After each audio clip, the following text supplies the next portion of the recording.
Imagine a world hidden miles beneath the ocean's surface, a realm of perpetual twilight and crushing depths, जहां सूरज की रोशनी कभी नहीं पहुंचती, गहरा, अंधेरा समंदर. It's a place where the familiar rules of our sunlit world simply don't apply. ये एक ऐसा इलाका है जो इतना बड़ा और अनएक्सप्लोर किया हुआ है, a vast unexplored territory stretching across our planet, holding secrets we can only begin to imagine. कि ये अर्थ पर ही एक एलियन प्लैनेट जैसा है. It's an alien world right here on Earth, a landscape sculpted by pressure and darkness, teeming with bizarre and wonderful life. हमारी technology के बावजूद, despite all our technological advancements, हमने इसके रहस्यों को बस जरा सा ही जाना है. We've only scratched the surface of its mysteries. The deep sea remains largely uncharted, a frontier of scientific discovery. गहरा समंदर एक ऐसी जगह है जहां क्रशिंग प्रेशर और कभी ना खत्म होने वाली रात होती है. A place of immense pressure and perpetual night. Conditions that would seem utterly hostile to life as we know it. फिर भी ये life और secrets से भरा हुआ है. Yet it's teeming with life. A vibrant ecosystem fueled by secrets we are only beginning to understand. Earth का 70% से ज्यादा हिस्सा ocean है. Over 70% of the Earth's surface is covered by ocean, और उसमें से ज्यादातर deep sea है. And the vast majority of that is the deep sea. एकदम dark, ठंडा और भारी प्रेशर के नीचे. Dark, cold and under immense pressure. सालों तक हम मानते थे कि ओशन में oxygen for years. We believed that oxygen in the ocean सिर्फ सूरज की रोशनी वाली सतह से आता है. Came only from the sunlit surface, जो छोटे phytoplankton produced by tiny phytoplankton photosynthesis से बनाते हैं. Through the process of photosynthesis. लेकिन हाल ही में, but recently, scientists को कुछ चौंकाने वाली चीज मिली. Scientists have made a startling discovery. Ocean के सबसे गहरे अंधेरे हिस्सों में ऑक्सीजन बन रहा है. Oxygen is being produced in the deepest, darkest parts of the ocean, जहां सूरज की रोशनी कभी नहीं पहुंचती, where sunlight never penetrates. ये डिस्कवरी उन सभी बातों को चैलेंज करती है. This discovery challenges everything, जो हम डीप सी में लाइफ के बारे में जानते थे. We thought we knew about life in the deep sea. ये ऐसा है जैसे किसी अंधेरी गुफा में it's like discovering that in a dark cave, एक सीक्रेट गार्डन खिल रहा हो. A secret garden is blooming, जहां कभी रोशनी नहीं जाती. In a place where light never reaches. चलो जल्दी से रिकैप करते हैं कि हम क्या सोचते थे. ये जरूरी है कि हम अपनी पिछली समझ को याद करें ताकि हम नई खोजों के महत्व को समझ सकें कि ओशंस में ऑक्सीजन कैसे आता है. यह एक बुनियादी सवाल है जो समुद्री जीवन को समझने के लिए महत्वपूर्ण है. सरफेस लेयर्स, जिन्हें फोटिक जोन कहते हैं, यह वह क्षेत्र है जहां सूर्य का प्रकाश प्रवेश करता है. वहां सूरज की रोशनी अरबों फाइटोप्लैंक्टन को फोटोसिंथेसिस करने की पावर देती है, जिससे वे ऊर्जा का उत्पादन कर पाते हैं, जिससे ऑक्सीजन निकलता है. यह ऑक्सीजन उत्पादन की प्रक्रिया समुद्री जीवन के लिए महत्वपूर्ण है.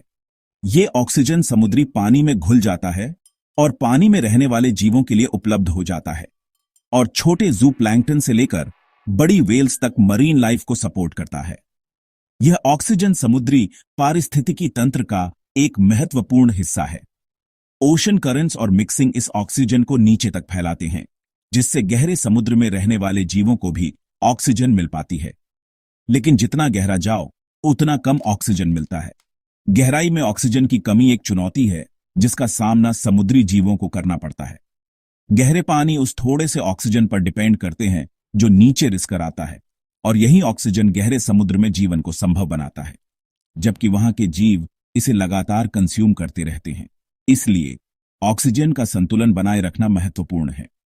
इस क्लासिक मॉडल से हम सोचते थे कि गहरा ओशन लगभग ऑक्सीजन फ्री होता है और यहां जीवन की संभावना बहुत कम होती है, सिवाय उसके जो ऊपर से बहकर आता है. यह माना जाता था कि सतह से आने वाली ऑक्सीजन ही गहरे समुद्र का एकमात्र सहारा है. ऑक्सीजन मिनिमम जोन्स, बीच की गहराई वाले इलाके जहां बहुत कम ऑक्सीजन होता है, उन्हें लिमिट माना जाता था. इन क्षेत्रों को समुद्री जीवन के लिए एक बड़ी बाधा माना जाता था. तो घोर अंधेरे गहराइयों में इतनी ज्यादा ऑक्सीजन प्रोडक्शन मिलना बिल्कुल अनएक्सपेक्टेड था. यह खोज हमारे पुराने विचारों को चुनौती देती है. यह ऐसा था जैसे बिना फ्यूल के आग जल रही हो. यह एक विरोधाभास है जिसे हमें समझने की जरूरत है.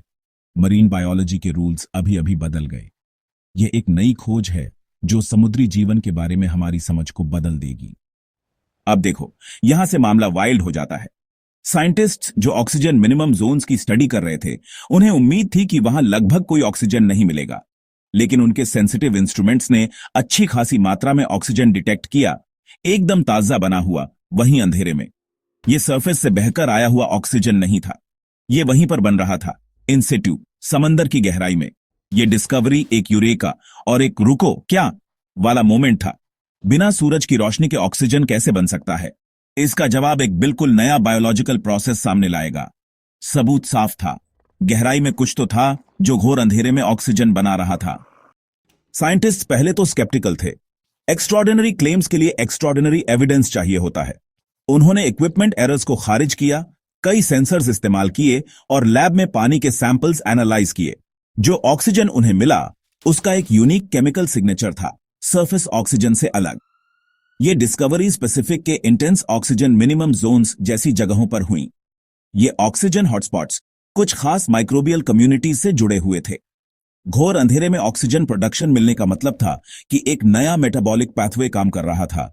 बड़ा सवाल यह था, ऐसा कौन सा प्रोसेस हो सकता है जो इन कंडीशंस में प्योर ऑक्सीजन बना सके? जवाब, माइक्रोब्स, पुराने वर्सेटाइल बैक्टीरिया और आर्किया। इन छोटे केमिस्ट को सूरज की रोशनी नहीं चाहिए। ये केमोसिंथेसिस इस्तेमाल करते हैं, केमिकल एनर्जी का इस्तेमाल करके। कुछ एक प्रोसेस करते हैं जिसे नाइट्रिक ऑक्साइड डिसम्यूटेशन कहते हैं। वो नाइट्रिक ऑक्साइड के 2 मॉलिक्यूल्स लेते हैं और उन्हें नाइट्रोजन गैस और मोलेकुलर ऑक्सीजन में बदल देते हैं।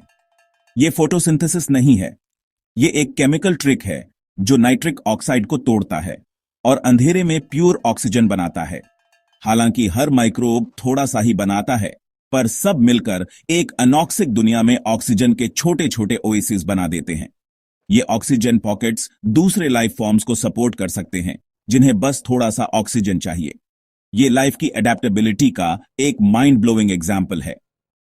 Imagine the possibilities, the sheer potential held within a single discovery. इस डिस्कवरी के बहुत बड़े implications हैं। The ripples of this breakthrough extend far beyond what we initially imagined. इसका मतलब है कि डीप सी लाइफ अपना ऑक्सीजन खुद बना सकती है, challenging our fundamental understanding of marine ecosystems, और ऐसे माइक्रो हैबिटेट्स बना सकती है जहां कोई नहीं होना चाहिए। These are pockets of life thriving where conventional wisdom dictates they shouldn't exist. Ocean ecosystems और ग्लोबल ऑक्सीजन साइकिल्स के बारे में हमारी समझ अब बदलनी होगी। We need to rewrite the textbooks, reassess our models. ये नया पाथवे क्लाइमेट मॉडल्स और ओशन हेल्थ के प्रेडिक्शंस को और बेहतर बनाने में मदद कर सकता है। It offers a crucial piece of the puzzle, allowing for more accurate and reliable forecasting. और भी एक्साइटिंग बात यह है कि ये अर्थ के बाहर लाइफ की हमारी खोज को और बढ़ाता है। It opens up entirely new avenues of investigation in our search for life beyond our planet. अगर माइक्रोब्स यहां बिना सूरज की रोशनी के ऑक्सीजन बना सकते हैं, तो शायद लाइफ दूसरी दुनियाओं पर भी ऐसा कर सकती है, thriving in conditions we previously deemed impossible, जैसे यूरोपा या एनसेलाडस पर। These icy moons, with their subsurface oceans, become even more compelling targets for future exploration. ये दिखाता है कि लाइफ हमारी सोच से भी ज्यादा इन्वेंटिव और resilient है। It's a testament to the incredible adaptability of life, its ability to find a way even in the most extreme environments. ये खोज extraterrestrial life की तलाश में future missions को दिशा दे सकती है। It refines our search strategies, helping us to pinpoint the most promising locations and develop the most effective tools.